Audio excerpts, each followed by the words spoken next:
Elle s'échappa de chez son mari et se dirigea vers la cabane de la forêt. Là, elle aperçut la silhouette robuste de Carl, son physique masculin lui fit battre le cœur plus vite. Soudain, un chien la détecta. Connie feignit de flâner tranquillement, dissimulant son agacement intérieur. Carl s'habilla rapidement, gardant délibérément sa distance, puis s'immergea dans son travail. Face au silence de Carl, Connie ressentit une pointe de déception. Elle se leva en colère, prête à partir, mais une pluie diluvienne l'empêcha de rentrer chez elle. Finalement, avec l'acquiescement de Carl, elle n'eut pas le choix de chercher refuge dans la cabane. Lorsque ses vêtements imprégnés de lessive furent enlevés, la silhouette élancée de Connie apparut devant les yeux de Carl, mais il ne perdit pas son calme, et utilisa un tissu pour bloquer leur champ de vision à la place. Une fois la pluie arrêtée, Connie quitta la cabane en silence. Mais à partir de ce jour, son cœur ne trouva plus de paix. Chaque fois que la nuit tombait et que le silence s'installait, son regard se tournait invariablement vers la forêt. Ainsi, Connie commença à se rendre dans la forêt de plus en plus fréquemment. En voyant Carl réparer la clôture, sa curiosité noble fut immédiatement éveillée. Elle observa les poussins avec un vif intérêt. Carl prit doucement un poussin dans ses bras et le plaça entre les mains de Connie, leurs doigts touchèrent légèrement par hasard, et un courant électrique sembla les parcourir. Voyant l'expression tendre et attachante de Connie, Carl murmura involontairement « Il vous prendrait pour sa mère ». Ce moment éveilla une profonde tristesse au fond de Connie, elle pensa à son propre regret de n'avoir jamais pu être mère, et ne put plus retenir ses larmes.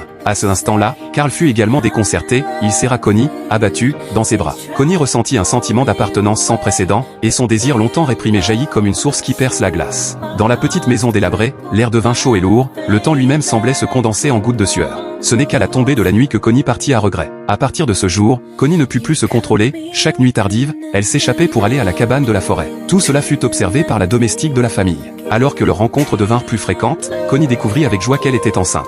Elle savait que son mari aspirait à un héritier. Après mûre réflexion, elle décida de lui avouer tout. I'm expecting a child.